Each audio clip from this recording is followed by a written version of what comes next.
Catfishing of Tegan and Sara, director Aaron Lee Carr, Tegan Quinn and Sara Quinn, and Video Scoop.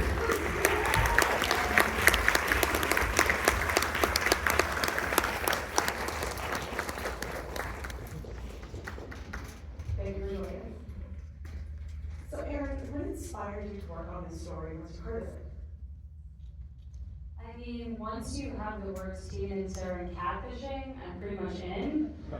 I'm one of those people that fell in love with Tegan and Sara's music, in college. Sent literally my father their songs, to check out this song, it's so good. So when Jenny Ellis, who I worked with on Britney versus Spears, said that, basically Tegan had come to her with a story that she wanted to make into a podcast. And I was like, no podcast. We're gonna do the documentary. And I could not be more thrilled with the result. It was really a difficult process because it was an ongoing investigation, but we're here and really happy. Your films often deal with the lives of celebrities who have had their personal lives affected by how famous they are. When you talk about these subjects, how do you gain the trust of people and then still kind of keep your voice as a filmmaker and creator as well? I think, I was taught we're not equal to our good or worse action, right? And so how do you approach each subject, each human with respect? And that's what I try to bring to my films, a sort of radical empathy. And for the Britney Spears project, I never actually met Britney Spears, which I would give everything in my bank account plus my left hand to meet her. Call me if you're available, Britney. But trust is trust, and you have to show that you're trustworthy through the process. And you may trust me at the beginning, but it's if you trust me at the end. And that's what's significant to me. Tegan and Sara, we're seeing so much now with kind of newer artists speak out about parasocial relationships and kind of the lack of boundaries, not just online, but just in kind of some of their fandom. But do you think that, almost a decade out of when this started for you, that some of these loopholes in cybersecurity still remain? Do you see kind of the continuation of artists like not choosing to engage with their fans in this way because there's just not enough protection? Yeah, obviously it's evolving. I think a lot of the recent conversation around parasocial relationships and some of the darker sides of fan behavior and obsession have been vocalized by amazing artists like Jack Malone, obviously, but if you go back through history, every single artist goes through this, feels this, says this. Some of us have been trained to ignore it, to just put up with it. I know at the height of Sara and I's career, sort of in the 2012 to 2015 range, we had to pay for our own security. We had to deal with all of this quietly, and I don't know if it's clearly not just women who are experiencing this or queer people, but you're sort of trained by your record label, by your publicists, by your managers, not to call out inappropriate behavior. I always harken back to early press hours in 2004, Spin reviews of Jealous called us a Wiccan folk nightmare, Pitchfork called us tampon rock. A prominent New York magazine said we were fuckable.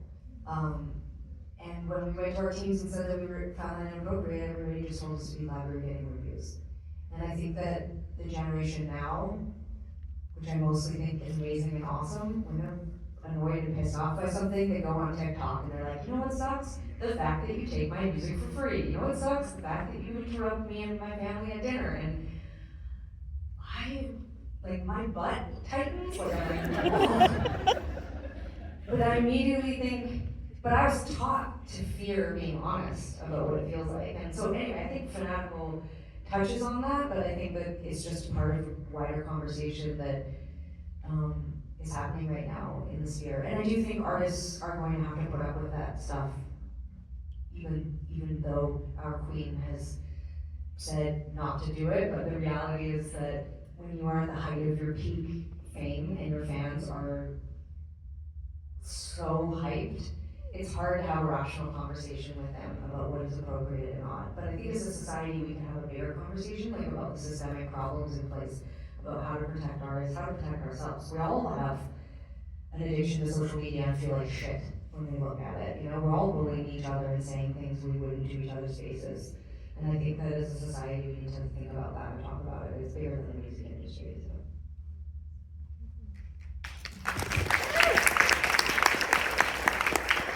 I really want to make sure the audience has a chance to ask some questions. I'm sure you have some. So I'm going to turn it over to you. Yes, right there. Erin, I wondered what, first of all, love it. But, wondered at the end when it says investigation continues, ... Does that mean there's a person?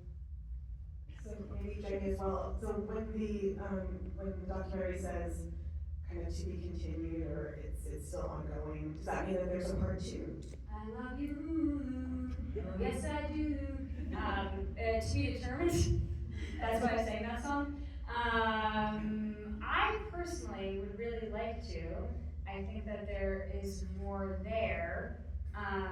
But I think that one of the things that we were grappling with was that even the person that was dating Tegan, like, had some serious mental health issues, and so we were able to uncover things, but no film is worth, like, really hurting someone, and so we made the decision collectively that although there was some clear evidence about who it was a huge risk. And so if there's a safe way to do that, I would like to. Sorry? That's ethical, right? Yeah. If there's an ethical way to do that. But I also think we like nailed this one, so.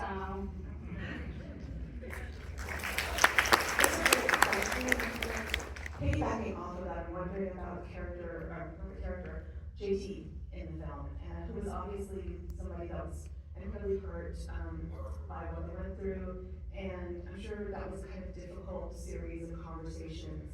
And we talked about ethically kind of navigating that. What was that process like, not just for them, but other people in the film?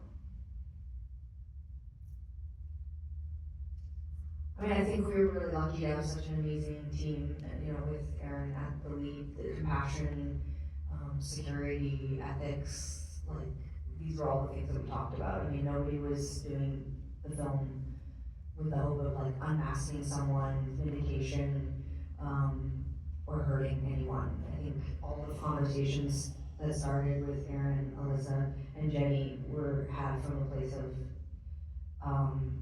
we don't want anyone to feel dumb. We don't want anyone to feel embarrassed or feel, I hope every single person who agreed to be in the film watches it and feels vindicated. And, you know, I think this film absolutely solidly sells the idea that these people fell for this because it was such a complicated and well thought out and performed act of catfishing and deception. Obviously, the conversations between me and JT and me and Tara were the hardest to have. They were extremely uncomfortable. This morning I had to take Advil because my jaw was so tight from watching it in the theater last night. You can sort of see me through the film getting puffier. I had hives. I mean, it was so stressful. I'm such a people pleaser. I hate that people hate me. I hate that these people were so mad at me. It was one of the reasons why I wanted to make the film, was that I wanted people to understand that I was a victim too, and that I did the best I could, and that I couldn't go and personally apologize for things I didn't do. But I was blown away by JT's bravery, by her agreeing to come and have the conversation, because there were a lot of victims who had romantic relationships or long-term relationships with JT and could not come and have that conversation on camera. So I felt really grateful to be able to have that conversation with JT, and I've spoken to JT recently. JT has seen the film and is happy with the way that she was able to tell her story, and there's nothing that makes me feel more relief than knowing that. But those conversations were really hard. It's not, as somebody who prides themselves on being a kind person and doing the best I can, to know that there were all these people that thought that I was a piece of shit liar who was wearing underage pants was difficult to Sarah's that, but I'm not. Hard part two. It's a weird way. Well done. Yes, A question for Sarah, like, it's obviously been like. Why are you here? Well, I talk a lot about how extroverted Tegan is, and you're one about like all those things. Like, so what is your experience of going through this? Obviously, caring for Tegan, caring for the people that it's impacted, and you kind of taking this. We don't know whether you took sort of a slightly backseat, but what's your experience in sort of watching that occur? what was your experience in watching that occur, not being the target of all this? I mean, at times I felt targeted, you know, because, especially during these years, I mean, Tegan and I were together 300 days a year, you know, what happens to her is kind of happening to me. And, I mean, my instinct always was actually to protect Tegan, and I had far less empathy than Tegan ever had.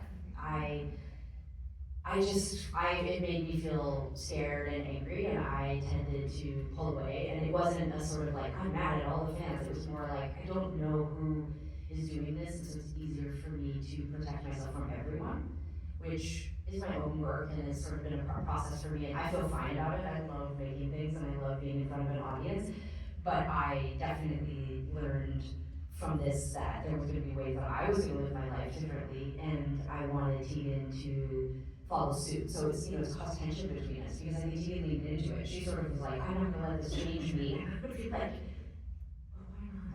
Can we talk about this? Like, but it's really interesting because when Tegan told me that she wanted to do this, I was completely okay with it. But just like Tegan, I am desperately afraid of upsetting people. And I am just relieved, Erin and, you know, Jenny and the whole team, that I've only seen the small handful of times. I've tried to stay as sort of like removed from it as possible to hopefully lend a fresh perspective and, you know, support without being too like in the weeds. And I feel good about this. I went to bed last night feeling like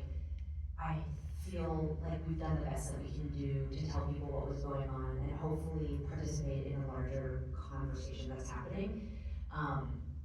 I am more introverted than Tegan, but I think we've taken that to you know, almost a comic level. I mean, I am just as big a ham as Tegan, and I do love being on stage and, you know, whatever. So I just want to say to everybody who's worried that Tegan's been keeping me hostage here in Japan, I've been doing this willingly. So.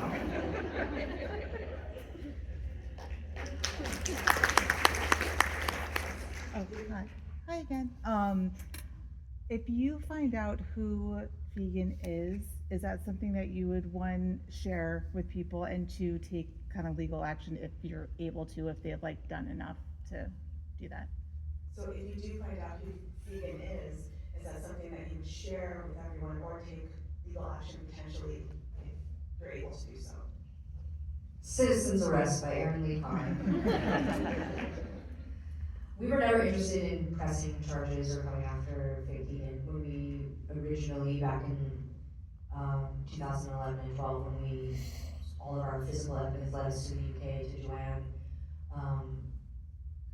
we had no interest in ruining someone's life. And We just wanted it to stop. yeah, we kind of wanted it to stop, which is why we just did cease and desist. And I think that Erin touched on, like, there was no part of us, once we did have a new profile and a lot more physical evidence, as we got here to the end of this film. I think Erin very empathetically and humanely pivoted and understood that this was not about vindication or a vendetta or hurting someone.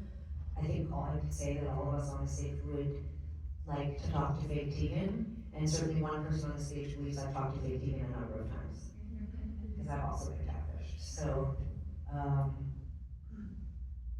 if that person wanted to talk, I think we could find a way to have that conversation, and certainly I don't see any reason why we wouldn't share it if we felt like it was appropriate, but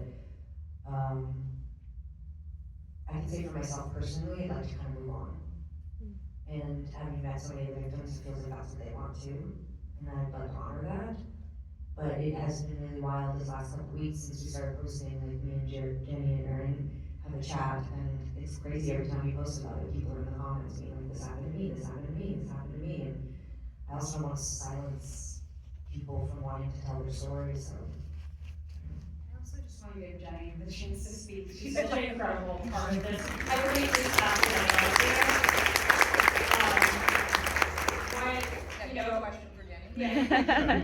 I mean, you were there that day when we were interviewing Tara. Like at the time, how did it feel, and what was it like in the room for you, going through this entire experience, and like how you felt at the end of it? I mean, the first part, the phone call with Tara was such an intense experience, and I was just sort of in the background to You can see her in make notes, and I think, well, I'll just go back and say the moment when the upside down smiley text came in, because we were all on set that day, was, truly a gasp-inducing moment for all of us, because we were so upset and stressed out about the way to interact with Tara and to be objective and give Tara space to tell their truth and us to respond to it moment by moment. But when they were clearly toying with us and sent that, it just, my head exploded. It was one of the craziest things I've ever seen happen in a work context. And still keeping an open mind throughout all of that, I think was really a big mission for that phase of making the film, was interacting with all of these people who had their own complicated relationships with what had happened, and trying to incorporate that into our understanding of what went wrong here and how this was possible and what does it mean, and trying to question our own assumptions about what people's behavior meant, because obviously there are lots of different interpretations of people's behavior when they're in a stressful situation like this. But that upside down smiley, I don't know how you all felt when you saw it, but it was just a terrifying It was like the emoji. person in Saw. Yeah, I was just like, what does it mean? I was like, should I call you? And they're like, no, you need something to give me to bait you into having a conversation. I was like, okay, what do we got? What do we got? Yeah, so we arrived at the end of it sort of, definitely at the beginning when we first started talking about this, we thought, we can figure this out, like I remember Aaron and I being like, we can figure this out, and it was so much more complicated than we anticipated, and the super expert, like true, former FBI kind of people and other investigators who were helping us, even they were like, this is so complex, this is, we've never seen anything like this. So, one thing we can say that's a positive for Fake Tegan is that they Good work. are maestro of I actually think there's something beautiful about, I've always thought Tegan was very prolific, and you managed to find someone very prolific to be We have time for one more question. Yes, we have. I just wanted to say thank you for your vulnerability and honesty for you and all of your circle for this. Very much appreciated. Not necessary, but very much appreciated. I just wanted to know, what is your hope for some current Tegan and Sara fans who have just watched this going forward? What do you want us to keep in mind going forward as we go to your concerts, go to other concerts, and for other artists? Great question. What do you want current Sara and Tegan fans to keep in mind going forward when you go to your concerts or engage with you? It's actually a really great question, and I would say Sarah and I hope, and again, Aaron, leading from Aaron, but everyone at Hulu, sorry, Jenny, everyone kept this in mind the entire time, that this was not a calling out of Tegan and Sara and the fan base, and this wasn't, Sarah and I don't dislike our fan base, we love our fan base, but we're human beings who have experienced negative things, and we felt it was okay for us to say it in this context. But I think moving forward, I hope that connection we have, that intimacy we have with our audience can remain. I think we've built back post-Fake Tegan a genuine connection with our audience. We try to find spaces that work better for us and formats, and just community again. Part of it was starting the Tegan and Sara Foundation, some of it is being on Substack, a return to our roots in terms of how we make music and where we tour and how much we tour. We're managing our physical and mental health better. And so I hope Tegan and Sara fans move forward know that we've still got their backs, we're still looking out for them, we still really care, and we're deeply invested in this amazing connection we've had. We wouldn't have a job without you. We wouldn't have the amazing lives we've had without you. But also like look out for each other and take care of each other. And we heard it again and again. Before we even sold the film, like our first conversation that we talked to when we talked to Julie and then there were a few other people we spoke to, they all said that they felt like this could have happened, like that this could be me, because we'd always been so open, I'd always been so friendly, I'd always been so nice to our audience. That's never gonna change. I do feel that way for the people who like our music. I feel that way for everyone on earth, you know? I don't wanna be a jerk or an asshole, so I think that hasn't changed. To Sarah, I am, but everyone else. But, so yeah, so I hope moving forward, fans know that we're still approachable, you can still say hi, you can still come to shows and love our music, and you can still comment online. We're not mad at you. But take care of each other and watch out for each other. Listen to your guts. Also, the victims told Aaron and Jenny and I like that they ignored their instincts. That there was part of them that knew that it couldn't be me, and then they kind of ignored that, and they really wanted to believe it was me, and it felt really special. That's normal. That's how we feel.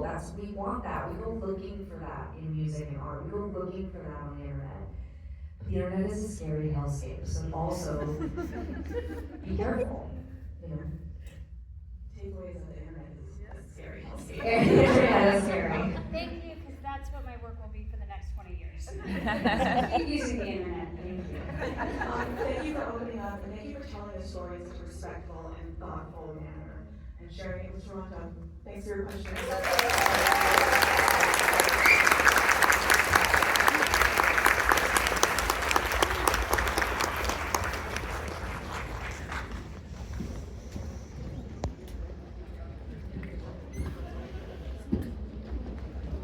Folks, if you could just pause momentarily for